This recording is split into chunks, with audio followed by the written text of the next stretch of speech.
I will share was conducted with first graders who co-authored their student-generated decodable readers by generating words and phrases with the targeted phonics features they were taught. The second study I will share was conducted with second graders who co-authored their student-generated decodable readers by generating sentences with words with the targeted spelling patterns they were taught. Then I will share how K through 2 teachers can create student-generated decodable reader lessons, followed by questions. In the Literacy Today article, I share how children's literature is considered a hallmark in early childhood classrooms due to its crucial role in young children's literacy development. However, culturally relevant texts can play an even more essential role than children's literature alone.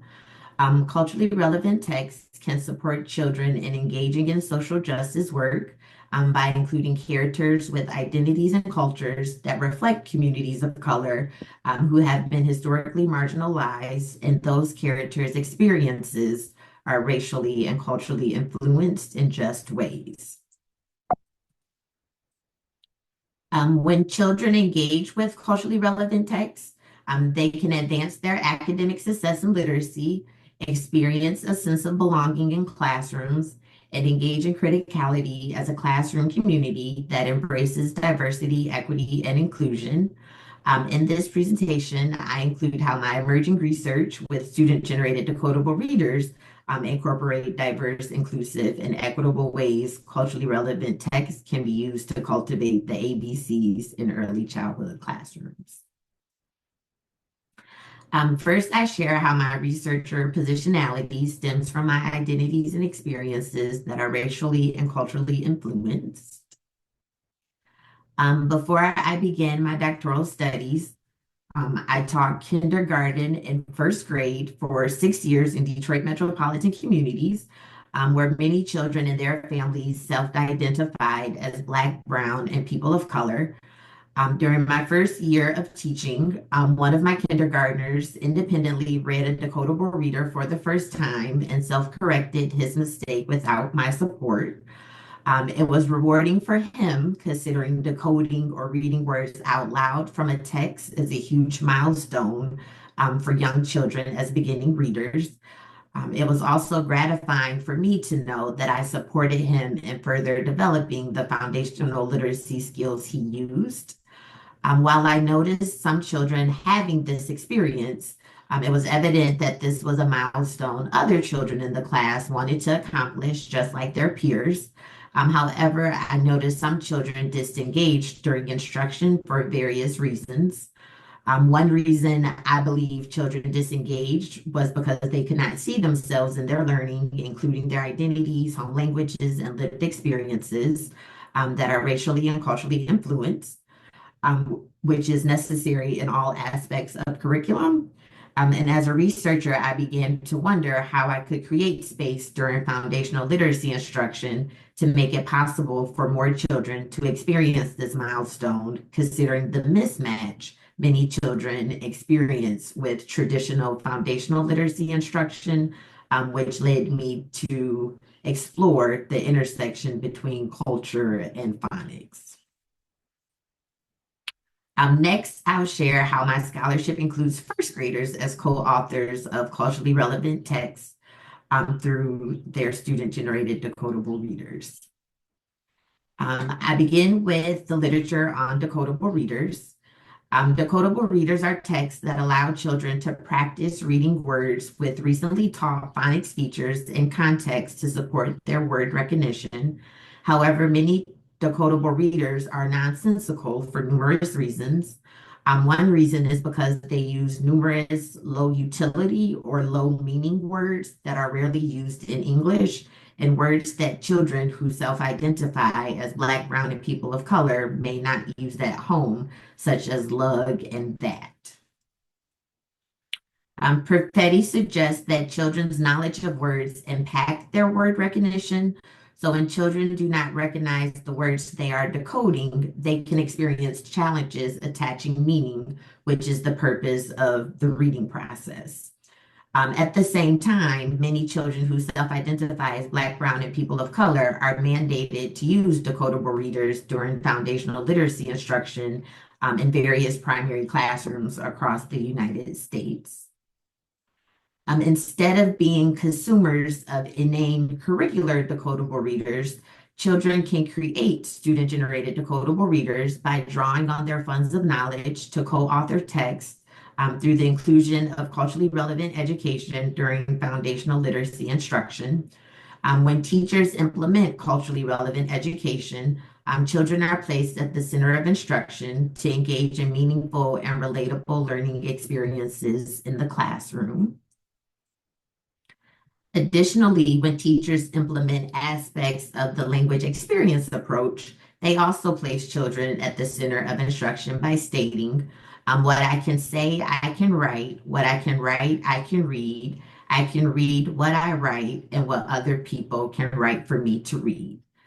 So together, both frameworks can make foundational literacy instruction using weekly decodable readers more meaningful and relatable by incorporating children's identities, languages, and experiences, as well as the targeted phonics features into the text.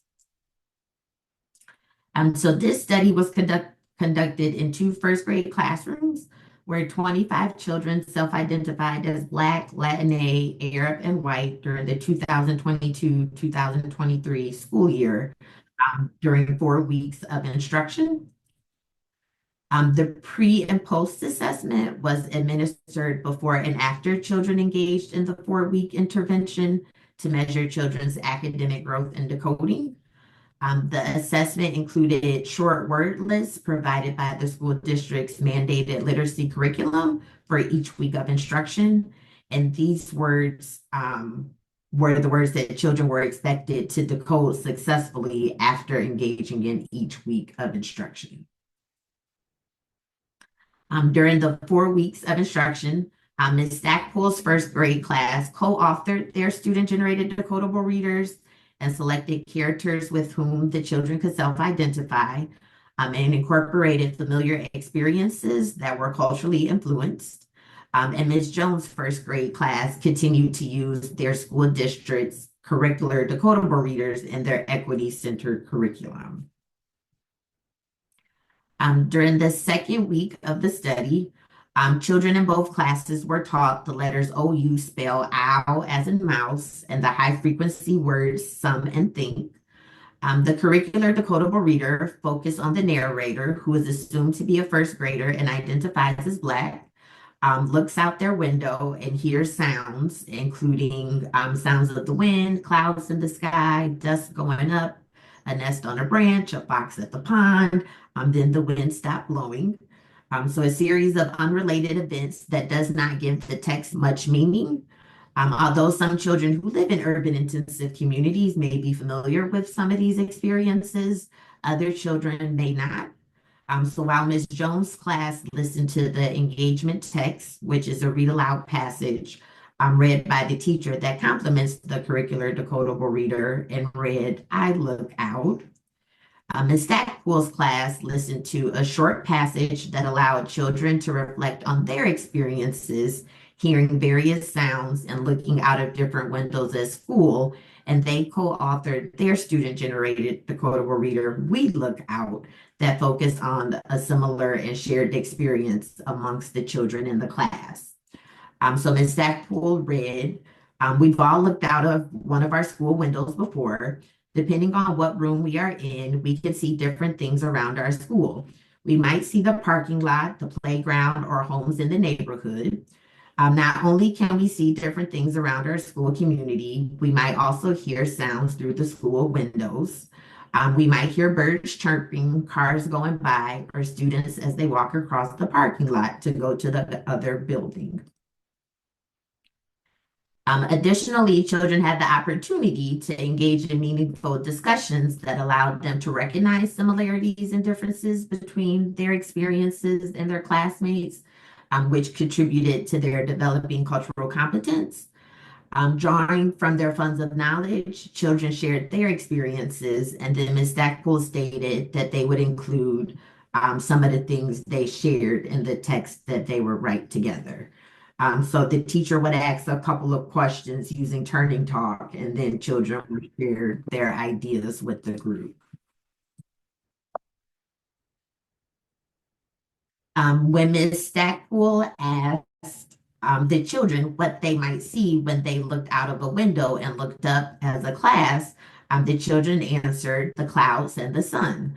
Acknowledging children's lived experiences, Ms. Stackpool then added the high frequency word children were learning to their phrase, and they filled in some clouds and the sun. After the children provided words and phrases that would be included in the text, Ms. Stackpool guided the children in spelling the words by segmenting the sounds first, and then asking children how to spell each sound, similar to the phonics lessons that support children's encoding or writing development, except now the words are used and written in a more meaningful and relatable context. When Miss Sackpool asked if they counted the clouds in the sky, what word or words could they use to describe the amount of clouds? Alicia and Yasmin, which are children selected pseudonyms, shared that the sky had hundreds because it was cloudy that day. Once the teacher asked what was another way they could say that, Yasmin shared lots of, and then they broke the words apart by sound and then spelled each sound in the words. And then they read the page together, and then they had time to draw a picture to match. When Ms. Sackville asked when they looked out of a school window and looked down, what might they see moving around on the ground? While Bluey shared bugs, Alicia shared ants, Hanan shared worms. Children voted on a mouse, which Jocelyn included, considering the word has the OU spelling pattern that children were focusing on that week. Ms. Stackwell shared that when they looked out of some of the school windows, they could see the playground. When they looked through a window and looked at the playground, she asked what they saw, and children shared the swings and the slide. And then they broke the words apart, spelled them by sound to fill it in. When Ms. Stackwell asked, when kids are playing on the playground, what might they hear that has the owl sound? Luca shared he could hear kids screaming, and Dora shared that she could hear kids yelling. And with prompting and support, the teacher asked, what's another way they could say screaming and yelling that has the owl sound? And Alicia shared shout.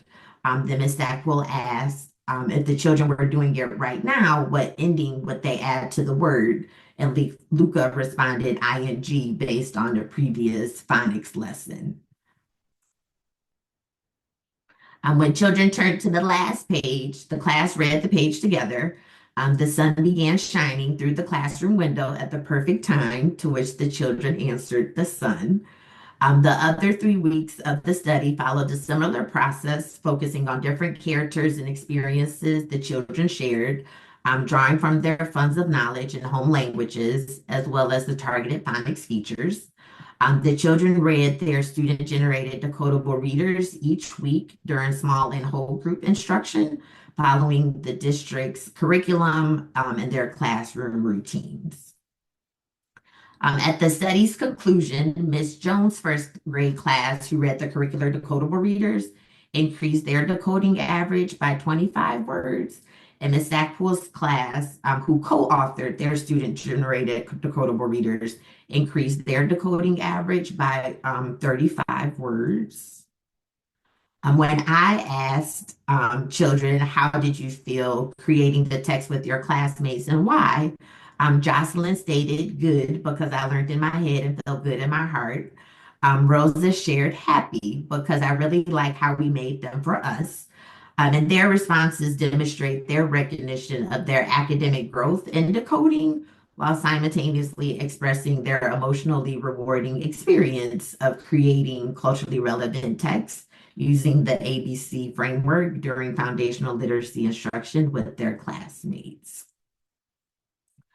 In the second study, I share how my scholarship included second graders as co-authors of culturally relevant texts through creating student-generated decodable readers. And this study was also conducted in Ms. Stackpool's class. During the 2020-2021 school year, she taught second grade, where 19 children self-identified as Black, Latina, Arab, and white. And they attended face-to-face instruction in relation to the COVID-19 pandemic. Second graders completed a similar pre and post test as the first graders before and after they engaged in the 4-week intervention to measure children's academic growth and decoding. The 19 children in Ms. Stackpool's second grade class were put into two groups where one group worked with her using the curricular decodable readers, and I worked with one group of children to create student-generated decodable readers. Both groups included a similar number of children who were being introduced to exploring and displaying the new phonics features that would be taught based on children's pre-assessment performance. During the curriculum's 22nd week of instruction and the fourth week of the study, children were learning the phonics feature schwa spelled with E and O. Both groups of children began the lesson by listening to the engagement text, which included background information about maps and looking at maps of the United States and North America. The group of children working with Ms. Stackpool read the curricular decodable reader all about maps, about a Black dad and his son looking at a map of the United States hanging in their living room, where they discuss the places they've been and would like to go, such as Alaska and Vermont. And these were places children from historically marginalized backgrounds may not have the experiences of visiting personally, making the experiences included in the text unrelatable to children as they advance their academic growth in decoding. The group of children I worked with co-authored their student-generated decodable reader after we shared our experiences related to places we saw on the maps. For example, Isaiah shared that his mom lived in Mexico before she moved to the Midwest, and they fly sometimes to visit their family. David and Maya shared how their families rent a car for road trips to visit family down south, contributing to their developing cultural competence. And through conversations, we discovered everyone in the group had the experience of traveling far or for a long time to visit loved ones. After deciding that the student-generated decodable reader will focus on maps and would include words from the week's instruction that I provided children using anchor charts, children began making suggestions for the characters, and the class selected Ms. Stackpool and Mr. Williams, the attendance agent. And these were two people they built caring relationships with as early elementary learners at school. After choosing the characters, children provided suggestions for the title, and the children voted on Miss Stackpool and Mr. Williams bring a map to school. Next, I asked the children, how do we want the story to begin? Further providing children a voice in their text. Kate responded, I found a map. I asked, who found the map? And she responded, Miss Stackpool. When I asked Kate to put both parts together in one sentence, she shared, I found a map, said Miss Stackpool. Next, I asked, what is the map of? Who could give us a sentence using two high frequency words to answer the question? And Nicole responded, the entire map is of America, using America to refer to the United States. Then I asked, what did Miss Stackpool do with the map using two of the words? And Harold responded, she opens the map and puts it in front of Mr. Williams. As children continued creating their texts, I told children to pretend Mr. Williams has a sibling, and the sibling lives in a different country. How might he respond to Miss Stackpool while he's looking at the map? Through scaffolded collaboration with peers, David shared He said, "My brother lives in Canada above America." Last I asked, what did Miss Stackpole say in response? And Nicole shared, "Lovely," she said. And we followed a similar process to finish co-authoring the text and for children to create the remaining student-generated decodable readers for the other 3 weeks of the study. And at the conclusion of the study, the group of children who read the curricular decodable readers with Miss Stackpool increased their decoding average by 11 words. And the group of children who co-authored their student-generated decodable readers with me increased their decoding average by 20 words. When children were asked, do you like the stories we write or the other authors write more and why? Isaiah stated, "I like the stories we write more because we can draw and think about it ourselves." Kate stated, "I like the stories we write more because we write what we want to write about. The other ones already come with words." And their responses also demonstrate their enjoyment for working with their peers to create student-generated decodable readers using the ABC framework during foundational literacy instruction.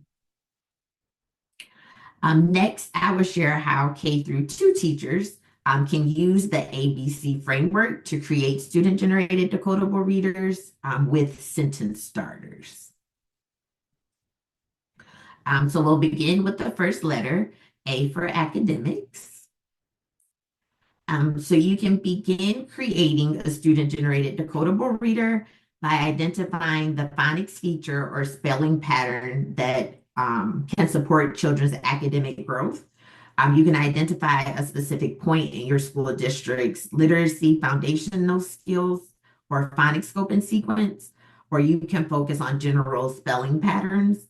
Any spelling patterns and high frequency words taught up to that point in the phonics scope and sequence would be considered decodable for the text you write. For example, some children in kindergarten might benefit from additional opportunities to read consonant, vowel, consonant, or CVC words with short A and short I after weekly cycles 13 and 14. So you might write a book that would include many words with these spelling patterns. After identifying the targeted spelling patterns, create 2 word lists. You should make 1 word list of the high frequency words from the previous lessons taught. So after week 14, children have been taught 16 high frequency words based on this literacy curriculum. And the second list you will create will include 2 steps. The first step, you should list the spelling patterns previously taught until week 14. And at this point, children have been taught common spelling patterns for the alphabet, some consonant digraphs, and CVC words, especially those with short I and short A vowels.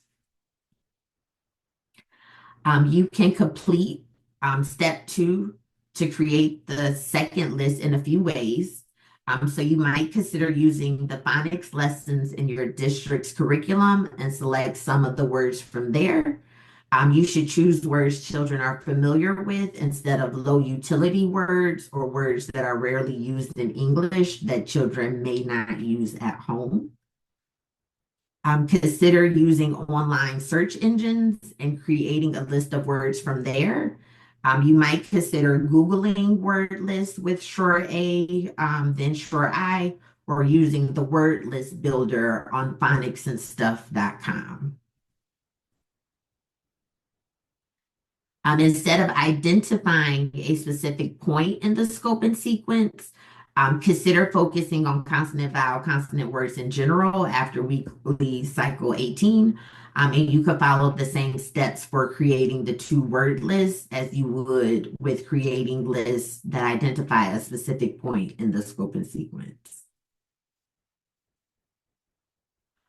While writing the student-generated decodable reader, you might not include all of the words or use words that were not originally a part of your list, which is okay. You want to create the list to give you a starting point. Once you have your two lists, you are ready to move on to the next letter of the framework for creating a student-generated decodable reader. So the next letter is B for belonging. Next, you'll want to identify a shared experience that is meaningful and relatable, as well as racially and culturally influenced, that will keep children engaged in the student-generated decodable reader. You can identify a shared experience in one of three ways. You could select a topic of interest based on the relationships you've built with children. You might consider using your school district's curricular decodable reader to identify a topic as a starting point, and then think of an experience that is more meaningful and relatable to children in the class.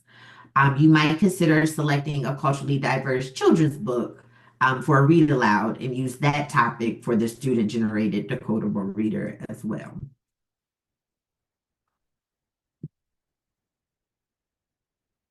When considering a topic of interest based on the relationships you've built with children, you might consider selecting people in the community, like staff members and visitors, places in the communities like the park or a walk around the school, and children's identities and interests, like their names and their families. So, for example, you might recognize that children in the class enjoy spending time with a classroom volunteer. Children can co-author a student-generated decodable reader based on their experiences collaborating with them in the classroom. And then during the lesson, children will have space to recognize some of the similarities and differences they share with the classroom volunteer. You might consider using your school district's curricular decodable reader to identify a topic as a starting point, and then think of an experience that is more meaningful and relatable to children. So, for example, when I conducted the study previously shared with first graders, many of the children did not have the experience of going on a picnic. Instead, many of the children shared that they had the experience of going to a family barbecue, which was the topic that I used to create the student-generated decodable reader that focused on compound words. So that way, the text included a more familiar experience. Another option you might consider is selecting a culturally diverse children's book for a read aloud and then creating a student generated decodable reader that extends the text in a relatable and meaningful way. For example, you might read I Got the Rhythm or Your Name is a Song. And by the end of this session, you'll have access to a kindergarten, first and second grade student generated decodable reader lesson with sentence starters based on these two texts. And the last letter of the framework is C for criticality. So to cultivate criticality as a classroom community, children must have space during instruction to embrace diversity, equity, and inclusion while engaging in social justice work. So children can have space to engage in social justice work in various ways. You can create space for children to recognize and name inequities and injustices. You can also provide children with humanizing and compassionate learning experiences. And you can discuss current issues as a classroom community so that they can reshape their experiences and perspectives. Teachers can cultivate criticality with student-generated decodable readers by ensuring children can see themselves and others fully in the text. So this includes characters, lived experiences, and languages that are racially and culturally influenced. So while traditional foundational literacy instruction is limited to white mainstream English, criticality creates space for children to use their home languages such as Black language, Spanish, and Arabic during foundational literacy instruction. And this includes vocabulary, subject-verb agreement, and children's oral responses. And this can also include the vocabulary and subject-verb agreement in Black language, Spanish, and Arabic in the sentence starters that you include if those are languages that you speak as well. Once you identify the ABCs, you can begin creating the text and the lessons. And I'll walk you through a kindergarten first and second grade example that focuses on general spelling patterns for each grade level based on the read aloud. I got the rhythm. And then I'll walk you through the ABC framework to create a student generated decodable reader based on Your Name is a Song. So first you would gather children on the carpet or your meeting area to listen to the story. Or if you don't have access to the text, you might use YouTube. Do we have a volunteer who would like to read our story for us?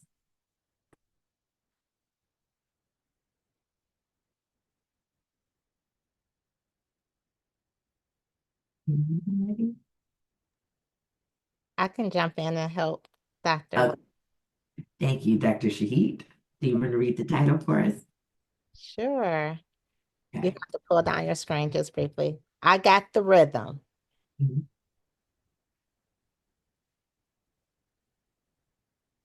Think, think. I thought I I thought of a rhythm in my mind. Beat, beat. I heard the rhythm with my ears. I'm sorry, I can't see the word. Blink, blink. I looked at the rhythm with my eyes. Sniff, sniff. I smell the rhythm with my nose. Ooh la la. I sang the rhythm with my mouth. Clap, clap. I caught the rhythm with my hands. Snap, snap. I kept the rhythm with my fingers. Shake, shake. I shook a rhythm with my hips. Knock, knock. I felt the rhythm with my knees.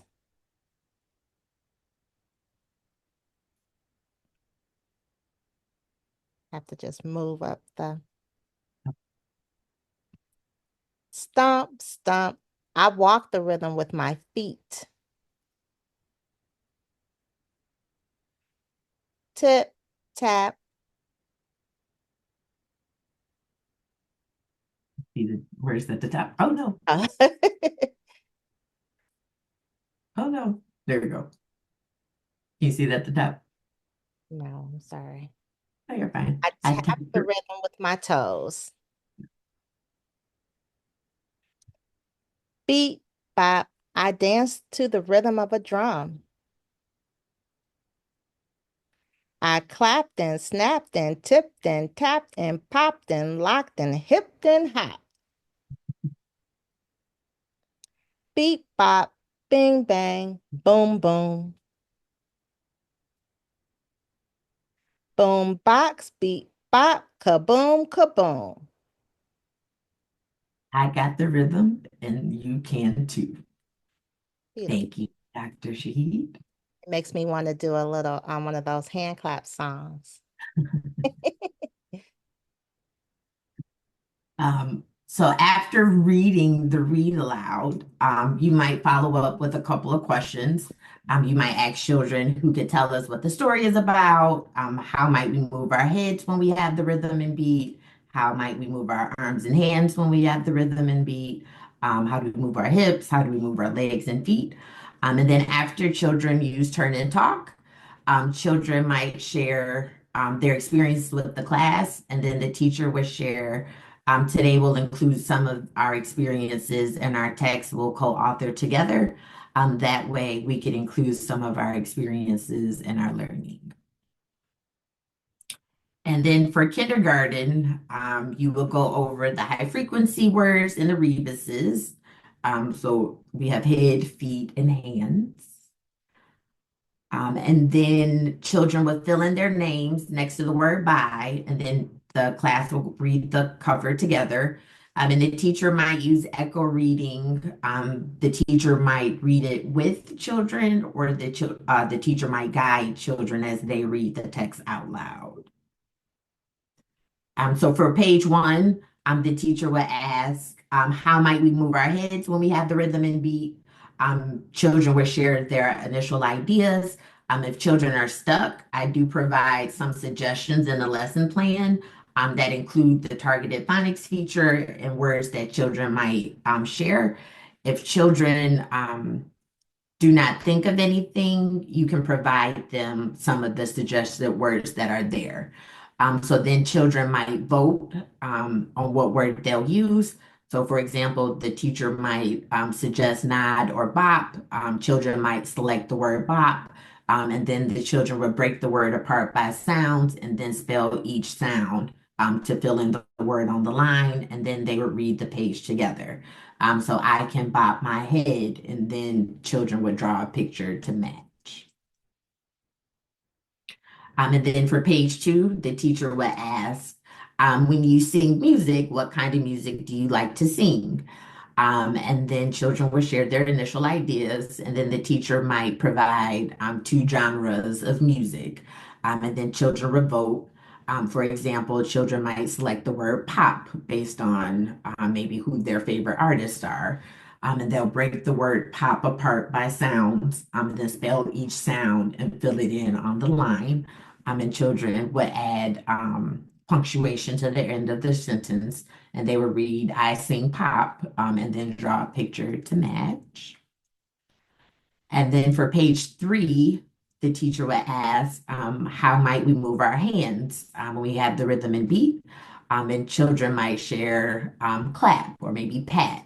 And children would break the word apart, fill it in on the line, add a punctuation, read the sentence together, and then draw a picture to match. And then for kindergartners, they will pause here for the day and then finish co-authoring the text on day two. So day two, they would begin by they would begin by going over the high frequency words if they need to, and then they'll start with the cover and read up to the page they left off. And then they would go over the high frequency words, and then they'll pick back up co-authoring page four. So the teacher would ask, how might we move our hips when we have the rhythm and beat? So children might come up with dip, rock, roll, or bump. And then children would break the word apart by sounds, spell each sound by letter, write the letter on the line, then read the page together, and then draw a picture to match. On page five, the teacher might ask, how might we move our legs and feet? So the children might share stomp, jump, or maybe two-step. And then children would break the word or phrase apart by sound, spell each sound in the word, and write it on the line, read the page together, and then they would draw a picture to match. And then on page six, the teacher would ask, do we have fun when we have the rhythm and beat? Um, Odds are children will share yes. So you could spell the word fun, break the word apart by sounds, and then spell each sound and write it in on the line, read the page together, and draw a picture to match. And then after the last page, you'll go back to the cover to draw a picture to match the text. And then they'll pause there for day two. For day three, they can review the high frequency words and the rebuses. They'll read the pages together. After reading a page, children might search for a specific high frequency word that they might highlight, or children might search for a word with a short vowel sound in the on the page that they might highlight. And then at the end, the teacher would ask, how do we move when we have the rhythm and beat? And then on day four, the teacher could put children in small groups to read the text. And then after every couple of pages, there's questions that teachers can ask to check for children's understanding. And then the lesson ends suggesting that children read their text to someone at home. And then the first grade lesson would begin the same way by gathering students, reading the text, asking some follow-up questions for children to share their experiences. And then they'll read over the high frequency words, the rebuses, words with spelling patterns that children might benefit from reviewing, or they may be new to children based on your scope and sequence. And they'll follow a similar routine where they'll fill in their name, they'll read the cover together. Page one, they'll read the page together. Then they'll draw a picture to match. Page two, the teacher will ask, how do we move our head when we have the rhythm and beat? And children will share their ideas. And for first graders, I included some additional spelling patterns like the word whip or twist that includes consonant digraphs or words with blends or consonant clusters. And then children will vote on a word that they want to use. And the teacher will break the word apart by sounds for children to fill it in. And then they'll read the page together and then draw a picture to match. So for example, I can nod and twist when the beat drop, I sing hip hop. And then for page three, they'll read the page together. So next, the beat slides to my hands and I'm sorry, to my arms and hands. And then they'll draw a picture to match. And then on page four, the teacher will ask, how might we move our arms and hands when we have the beat? And if you notice, there's some additional words and phrases for children to use to incorporate more words with spelling patterns that first graders typically focus on. And then children will vote on a word, break the word apart by sound, spell it by sounds, and fill it in on the line, read the page together, and then they would draw a picture to match. So I can clap and snap, then my hands go up, and then they'll pause there for day one. And then on day two, they'll review the high frequency words, the rebuses, maybe words with new spelling patterns or words they may benefit from reviewing. And then they'll read the decodable text starting with the cover up to page four, and then they'll continue co-authoring the text on page five. So for page five, they'll read the text together. So when the beat hit my hips rock back and forth. And then on page six, the teacher will ask, when we move our hips, how do we move them? So children might share, dip, roll, wiggle, shake, sway, get down. And some of those words include more advanced spelling patterns that children learned in first grade. And then children would pick a second word or phrase to complete the sentence.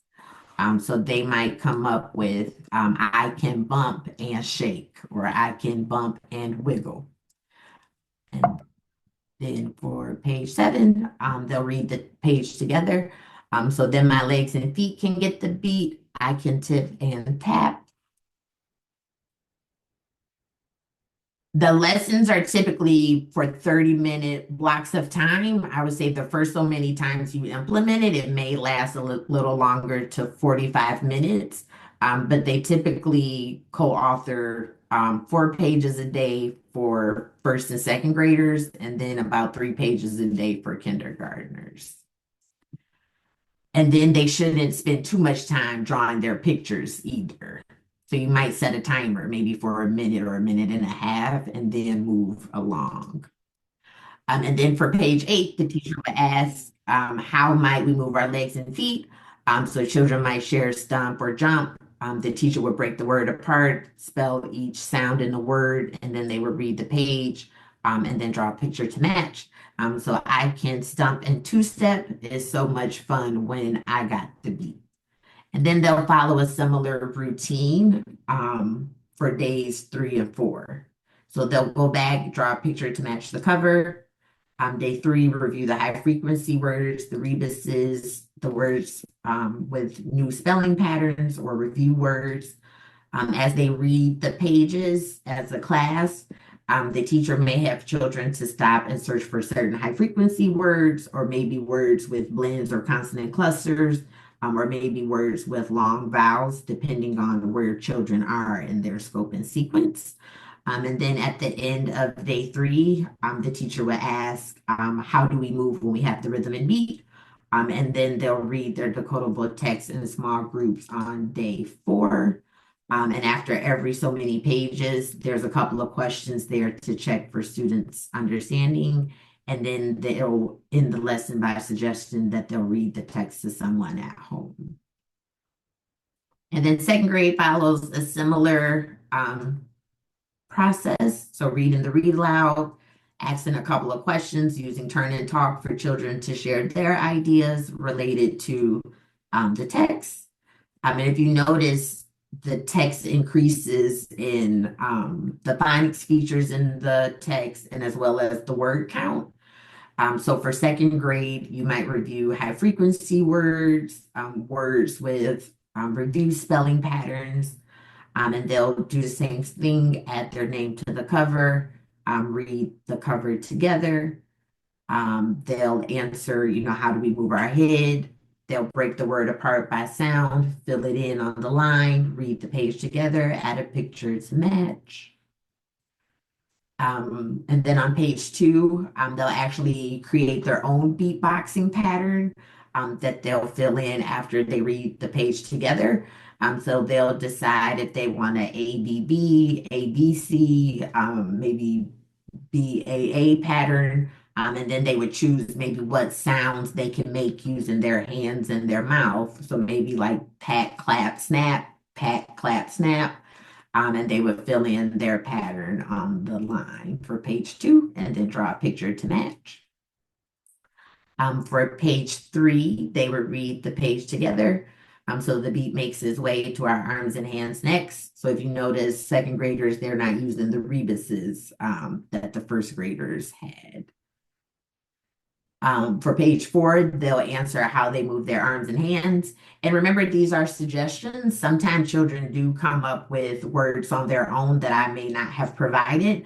I know one time I worked with second graders, and one of the children in the class shared gritty. And based on the phonics features in gritty, those were spelling patterns that they were learning or were already taught. So we used that instead of maybe suggestions that I had here. So children would provide two suggestions, fill in the sentences, read the page together, draw a picture to match. And they would pause there for day one. Day two, they'll review the high frequency words, the words with reviewed spelling patterns, and then they'll pick up with day five. We'll continue into day five where they'll read the page, draw a picture to match. And then for page six, the teacher would ask, how might we move our hips? And children would select, maybe they might use get down and sway. And then they'll break the words apart, fill them in on the line, read the page together, and then draw a picture to match. For page seven, the teacher would ask, what are some ways that we can move when we feel the beat? So thinking about the words that children chose leading up to page seven, and then adding the past tense ending to write the verbs in past. So similar to the read aloud. And then for page eight, the children would read the page together, and then they would draw a picture to match. And then they will go back to the cover, draw a picture to match their story. Then they'll stop there for day two. Day three, they might review the high frequency words where it was targeted spelling patterns for review. As they read the text together, each page, the teacher may have them search for certain high frequency words, or they might look for words with various long vowel spelling patterns. And then the teacher would ask, how do we move when we have the beat? And then they would read the text in small group on day four. And then after every couple of pages, there are some questions there as well to check for students' understanding of the text. And then the teacher would end the lesson by suggesting that someone reads the text at home. Read it to someone at home. So now that I've shared the steps for using the ABC framework and a K through 2 student-generated decodable reader example, I'll walk you through the framework to draft a student-generated decodable reader in grade level groups using breakout rooms. So we'll listen to the text. Your name is a song. Well, yeah. Do we have someone who would like to read the text first?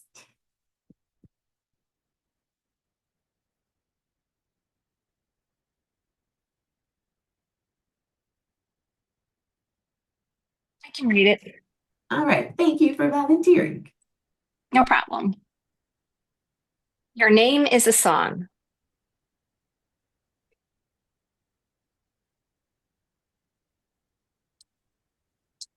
I'm not coming back ever again, the girl stomped. Please don't stomp unless we're stepping in a drill team, Mama said. Was your first day of school so bad? The girl looked down. No one could say my name. No one? Not even your teacher, Mama asked. She tried. It got stuck in her mouth. A street musician swayed and played. Mama closed her eyes until she swayed too. Tell your teacher that your name is a song. The little girl wrinkled her brows. I can't say that. Names aren't songs. Sure they are. Take the name Olumade. Olumade is a melody, girl, and so is Kotane. The girl whispers names. Tap to tap went her feet. Maudu, Mau Mudu is a beat. Tandu Wandu, sorry, stretches out like a love song. It's so small on my screen. I'm trying to get the pronunciation. My apologies. No worries, you're doing great. Uh, yes, girl. Or wait a minute. Am I in the right one? Yes, girl. Names are songs. Sing your name. Your church teacher will learn to sing it too. The girl did a jig as they walked on, but then her feet slowed. Umi, she called to her mother or mama. During snacks, some girls pretended to choke on my name. At the red, let me just make sure. Yeah. Oops, sorry. No, you're fine. At the red light, a car boomed hip hop beside them. The bass pounded from their heads to their toes, even in their chests. Pat, pat, pat. Mama patted her chest. Tell those girls some names must be said from here, not the throat. Names come from your heart, the girl asked. Say the name ha from there. You get to go deeper in, say, aham.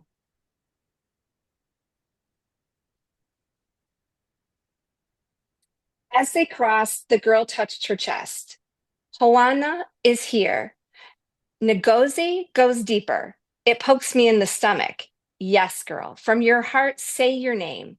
Those girls will learn to use their hearts too. The girl bopped to the beat as they walked on. In art, one boy's eyes got all wide when I said my name. Is my name scary?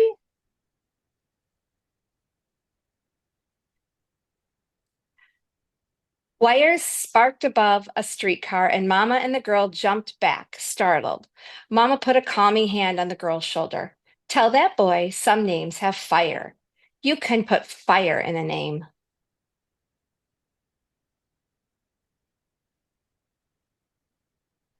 Kwanku storms in on a Wednesday and fire dances in Sagneka, Mama said.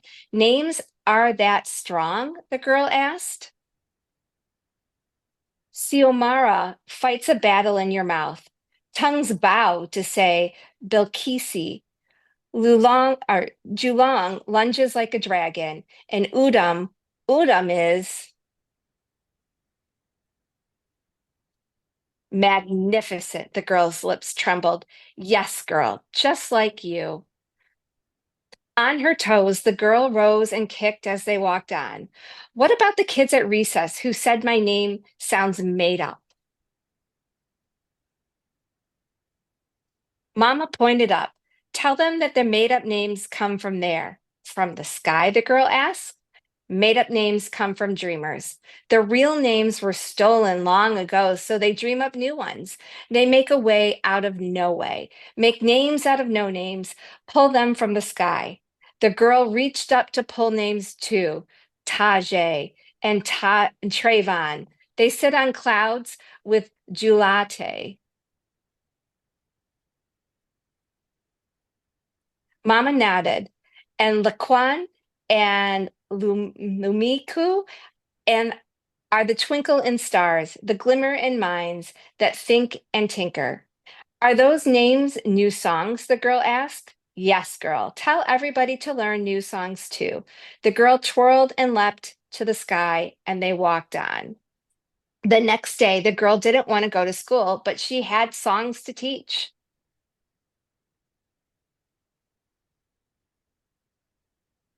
Line up, Miss Anderson hollered. The girl looked to the sky. She saw dreams and fire there. Stevan, to tap here. Olivia, to tap here.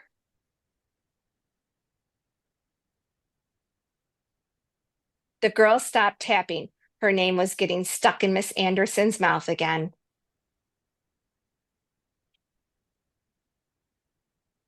The girl sang.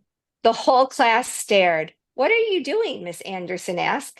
I'm singing my name so you'll learn it. Names are not songs, Miss Anderson huffed. Miss Anderson, sang the girl. Miss Anderson frowned. Your name is a pretty song, said the girl.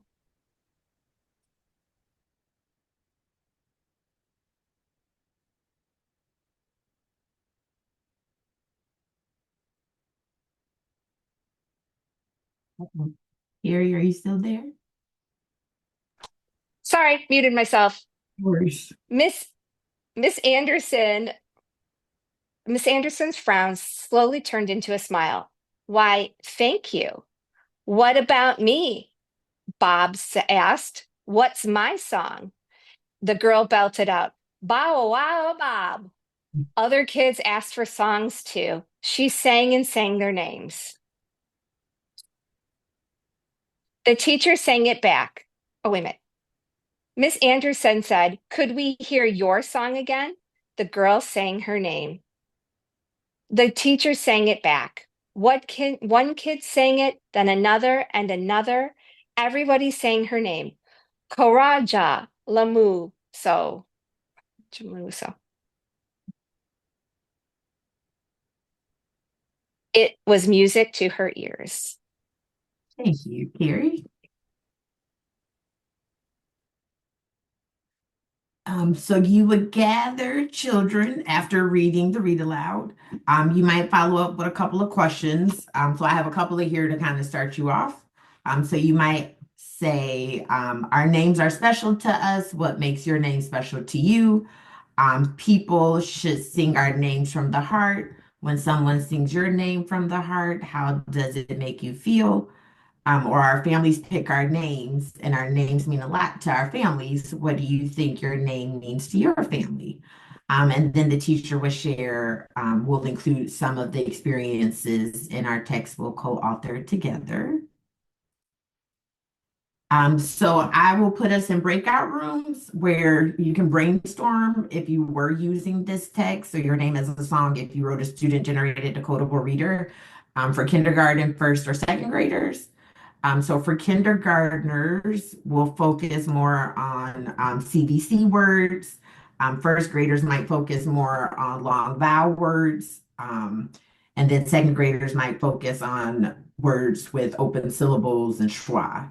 And then for belonging, we have that our text will focus on children's name stories.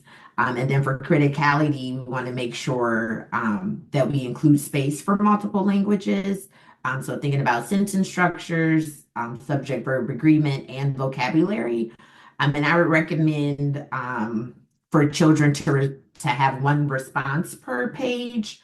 And then when you do think of the response children might provide, maybe think of as many as you can so that if children are stuck, you have suggestions to pull from. So I'll put the link to the Google Doc in the chat. So there's one for K. There's a page for K first and second. I'll open up the rooms. I could pop in to provide some suggestions and ideas as you kind of think about creating your decodable.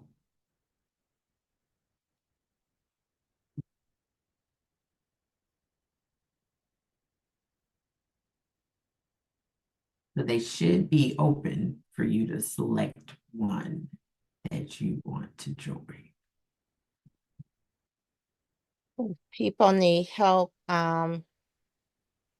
joining. You can either come off mute and I can put you in that room, kindergarten, first or second grade, or you can put it in the chat.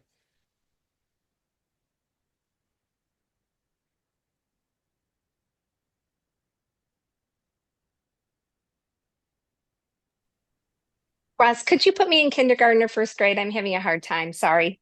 Oh, no, no worries. Kindergarten. Miss Mackenzie, where would you like to go?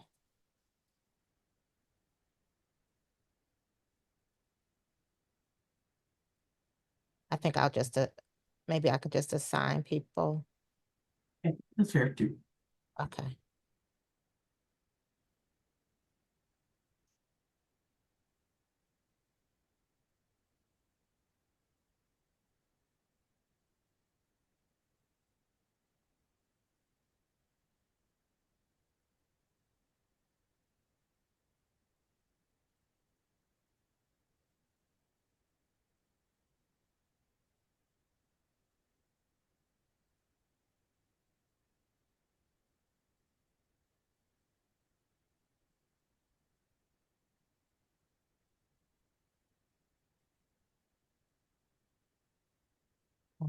Actually joined. Is everybody in the breakout? I'll give them a couple of minutes to kind of talk first before I Okay. maybe share some initial thoughts first.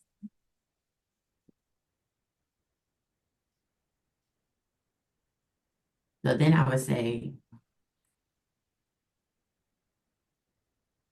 after our small group activity, I'll go over the Your Name is a Song lessons for kindergarten, first and second, not in as much detail. And then I'll open up the floor for questions. Trying to. And now Carrie's probably in there by herself. Uh-oh.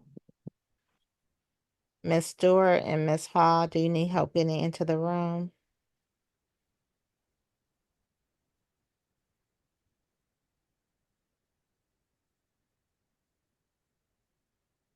Hmm.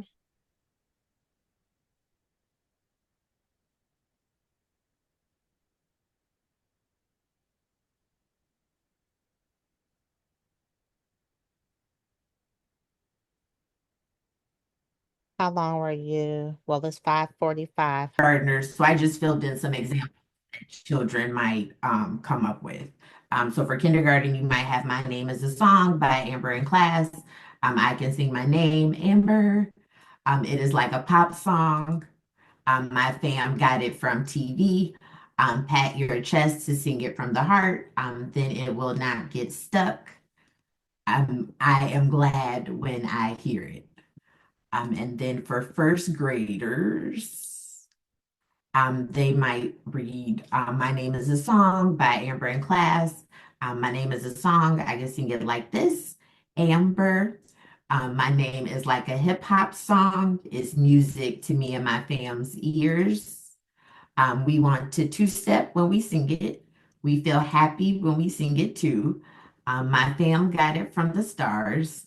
Sis said my name must not get stuck. You must say it from the heart as you pat your chest. We do it like this. Amber, I like when it rolls off the lips. Miss Lawson and my classmates can sing my name. Can you sing my name too? And then for second graders, we have Our Names Are Songs. My name is a song. I can sing it like this, Amber. My name is like rap music. It's music to me and my fam's ears. When we sing my name, it makes us dance inside. We feel proud inside when we sing it. My family said my name came from dreams. They got it from the moon. Dad said it's okay if it's new to you, but it must be said from the heart. New names should not make you choke. They must not get stuck in the mouth or throat. You have to say it as you pat your chest. Let me teach you. Me and my family do it like this. Amber, see how it rolls off the lips. Ms. Jones in my class know how to sing my name too. I can sing theirs. Jasmine is my classmate. Her name sounds like jazz. We could sing our names. Now, what about you? And then those are, so all of the templates for the student generated reader examples are here. And then if you wanted templates to try to create your own, I would just recommend downloading it first or making a copy and then filling in the template. And I'll put that in the chat. And that is all I have for us for today. Thank you. Thank you so much, Dr. Lawson. We have enjoyed this evening with you. Any final questions from our colleagues on the line?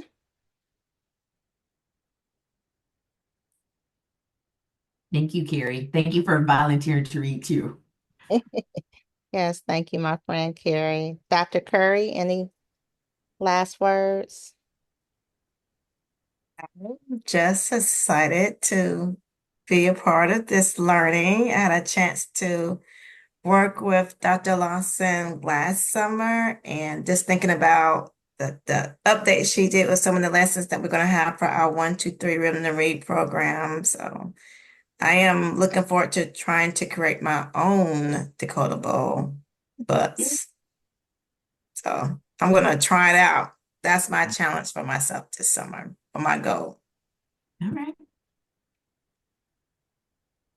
Well, thank you all. It's a beautiful evening. We want you to go get some of that sunshine. Maybe you'll be inspired to write a decodable book about your experience this evening. It's always a pleasure. Thank you for all that you do on behalf of children, and have a great night. If you have not filled out the form, please do so, because that provides you access to one of the books that Dr. Lawson featured this evening.